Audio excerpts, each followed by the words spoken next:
is so cool. I love it.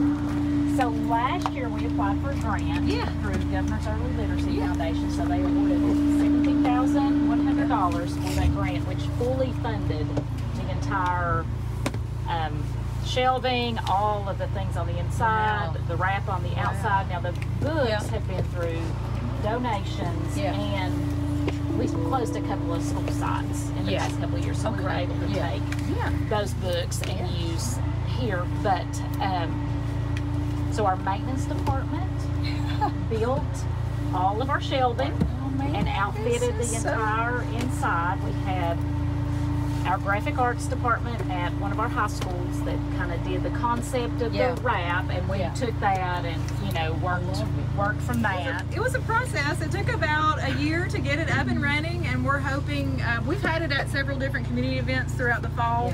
Our main goal is to have it out in the summer months while students are not in school. So we want to be able to visit students in their community and encourage reading. And we have a rug. We don't have it out today because of the rain, but we have a reading rug and a chair, and we're going to have volunteers go out and visit communities in the summer months and have story time, and we'll have a schedule that we'll post on the district Facebook page. So, but we're super excited about this. This is amazing. Listen, there's books all over the place that we brought from the Library of Congress, you know, and the surplus program. I'm like, this is awesome. It's amazing. I mean, I cannot tell you how this has been. Oh, sorry. It's all over the district. Well, I don't know, it's been a lot of work for you all because your staff has been fantastic about contacting us. My interns, my staff. I've gone over there to pick books out, and let me tell you, when you show a little bit of love to those libraries, they love it. And I took them challenge points, and you wouldn't believe the stuff they brought from the back to give us. And is that right? Oh, we have this, and this is sort of, I'm like, oh my gosh. And look, Jake is one of the biggest advocates, him and my two interns from the Citadel. They, every day, constantly back and forth, back and forth. They know who they are when they roll that card in, and they load those books up. And you know, one thing I can tell you, Jake, is he'll go, and if we have like sets of books, he'll look into pricing. It is amazing what finds we have. Absolutely. And we give them to the libraries. It's awesome to help a child learn to read or want to read, because I was telling another library a minute ago, we were at Mount Carmel. I said, look, you can watch a movie, you can watch TV. There is nothing like a book. And I used to go to the library up in Bloomingdale and check books out. And I told them, I said, I remember one, and I'll never forget it. It was The Mystery of the Red Carnation. In my mind, I always remember that book when I was in elementary school.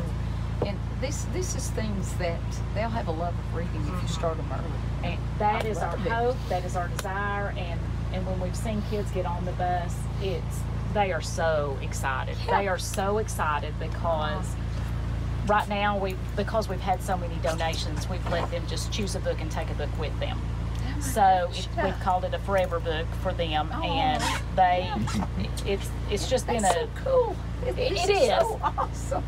And we love showing it off. We love for other people to see I'm this. thinking, what could I do to a bus? I'm looking at this. This is like a camper. And we've got books all the way in the back for all age groups. We have books for.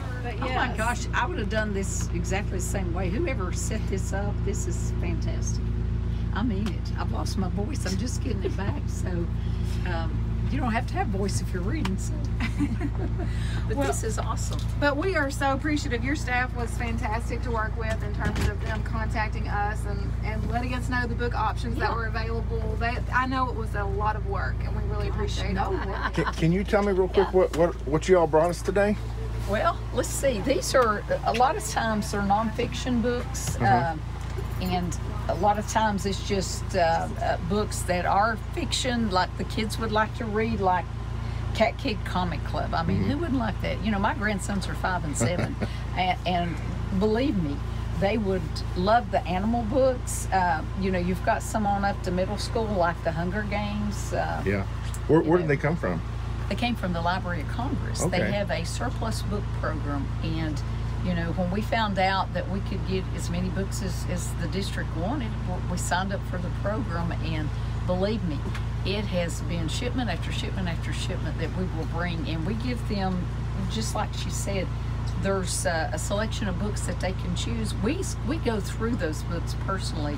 My staff does, to make sure that there's nothing in the books that are harmful. Sometimes it can be labeled one thing and it means something inappropriate for those children as a specific age. So we're very diligent about going through the books before we ever bring them or send them. Yeah. And we try to give them books. Somebody wanted cookbooks for the middle schoolers. I'm like, I'm all about it. You're never too young to learn to cook. I went over and picked those up. So it's a smorgasbord of all kinds of things. Okay, well that's cool. I'm Tiffany Floyd. I'm the associate principal. Thank you. I love that bus. I love that bus. It's pretty awesome. I'm like, the Partridge Family has nothing on me.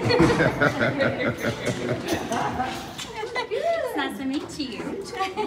Welcome to first grade. Oh, she is going to read a story that she brought from the Library of Congress to donate to our bus, and she's going to read that to you. Now, they just asked me if Junie B. Jones was coming, and I said, don't think it's Junie B. Jones, but I could dress up.